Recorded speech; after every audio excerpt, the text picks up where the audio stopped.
आप देख रहे हैं इंडिया न्यूज 2097 गोरखपुर। आज हम मौजूद हैं पूर्व छात्र नेता पवन सिंह जी के वहाँ।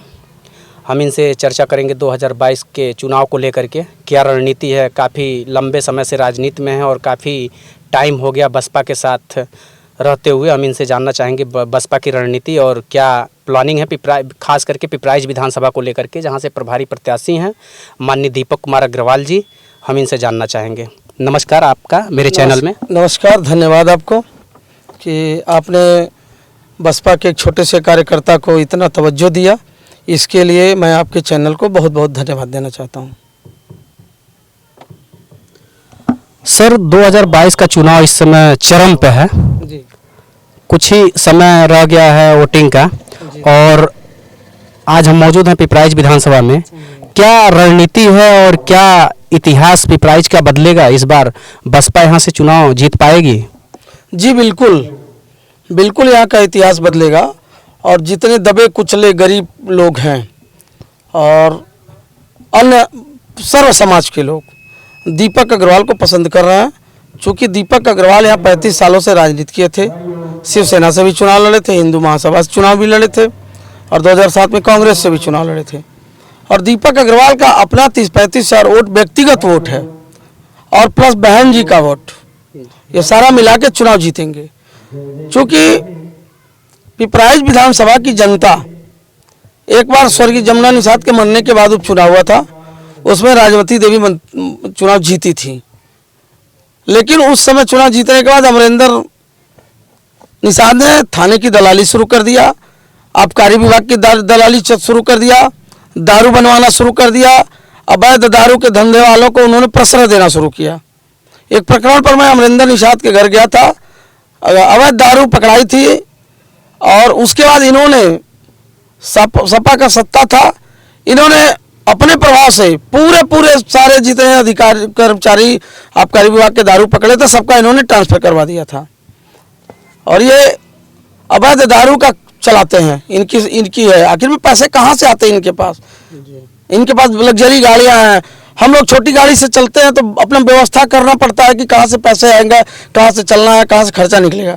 आखिर में अमरिंदर का ऐसा कौन सा धंधा है बताएं तो अमरिंदर जी कि 4-4, 6-6 गाड़ियाँ रखें और चलते हैं और एक VIP स्टाइल में जीते हैं।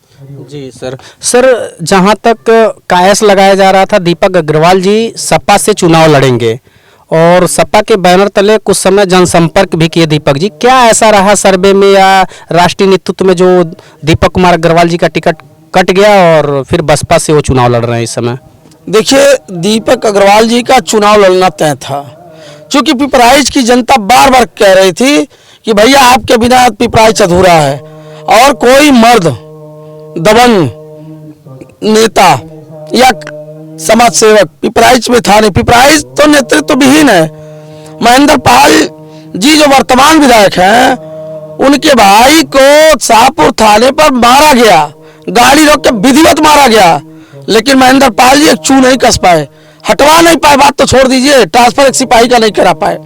तो पिपराइच की जनता को यह समझ में आ रहा है 30-35 साल से राजनीति करने के बाद दीपक जी थोड़ा सा राजनीतिक रूप से समाज सेवा के रूप से हट गए थे, परिवार में और व्यवसाय में अपना ध्यान दे रहे थे।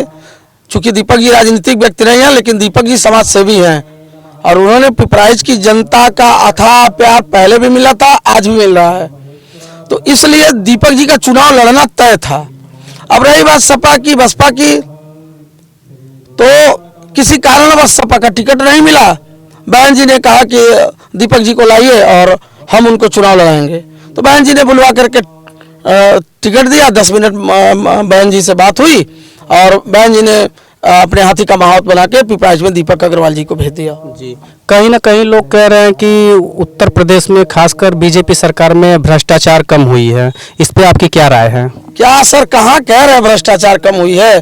थाने पे दलालों की दलाली बंद हो गई है, लेकिन सिपाही दरोगा से लेके सारे लोग, राजस्व विभाग में लेखपाल से लेके कानूनगो और तहसीलदार तक सारे लोग भ्रष्टाचार में डूबे हैं। लेकिन स्थिति है कि वह केवल डायरेक्ट पैसा लेते हैं, किसी के सामने पैसा नहीं लेते हैं। अपना मुंशी रखे हुए हैं और थाने पर अपने लोकल दलाल रखे हुए हैं, उन्हीं के द्वारा पैसा लेते हैं। जो काम 500 में होना था वो काम भारतीय जनता पार्टी के सरकार में 5000 में हुआ। और रही बात योगी आदित्यनाथ की, तो हम लोग योगी आदित्यनाथ के साल 97-98 से लेकर 2004 तक रहे। वो तब सांसद हुआ करते थे, तब उनका कार्यकर्ता ईमानदार था और थानेदार दलाल हुआ करता था।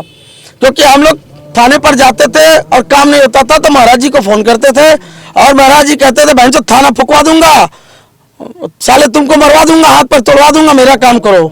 लेकिन माननीय सांसद महोदय जब मुख्यमंत्री हो गए तो अब उनको कार्यकर्ता दलाल नजर आता है और अधिकारी ईमानदार नजर आता है। ठीक है, तो कहीं न कहीं भ्रष्टाचार कई 100 गुना बढ़ा है, कम नहीं हुआ है। कहीं ना कहीं पिपराइच का इतिहास रहा है, यहाँ से काफ़ी समय हो गया है जो बसपा का प्रत्याशी नहीं जीता है। यहाँ तक कि जिस समय बहन मायावती मुख्यमंत्री थी उस समय भी बसपा का प्रत्याशी पिपराइच से नहीं जीता था। जी ये सही है, लेकिन तब दीपक अग्रवाल प्रत्याशी भी रही थे। 15 साल हो गया दीपक अग्रवाल को राजनीतिक छोड़े या पिपराइच क्षेत्र छोड़े, लेकिन अपने लोगों के सुख दुख में दीपक अग्रवाल शामिल होते थे। अपने लोगों का हाल चाल लेना, अपने लोगों की धन दौलत से तन मन धन से मदद करना, ये चालू था। जो भी व्यक्ति पिपराइच विधानसभा का या उनके संबंधों के लोग दीपक अग्रवाल के सेना भवन पर गए हैं वो खाली हाथ नहीं लौटे हैं। दीपक अग्रवाल ने उनका सम्मान किया और दीपक अग्रवाल उनकी मदद किया। कहीं ना कहीं विपक्ष ये कह रहा है कि बहन मायावती जी भाजपा का सपोर्ट कर रही हैं। एक स्टेटमेंट भी आया था बहन मायावती जी का, तो जनता कह रही है, कहीं ना कहीं जनता और विपक्ष दोनों कह रही है कहीं ना कहीं बहन जी भाजपा का मदद कर रही हैं। बहन जी को विपक्ष समझ ही नहीं पाया आज तक। वो बहन जी हैं।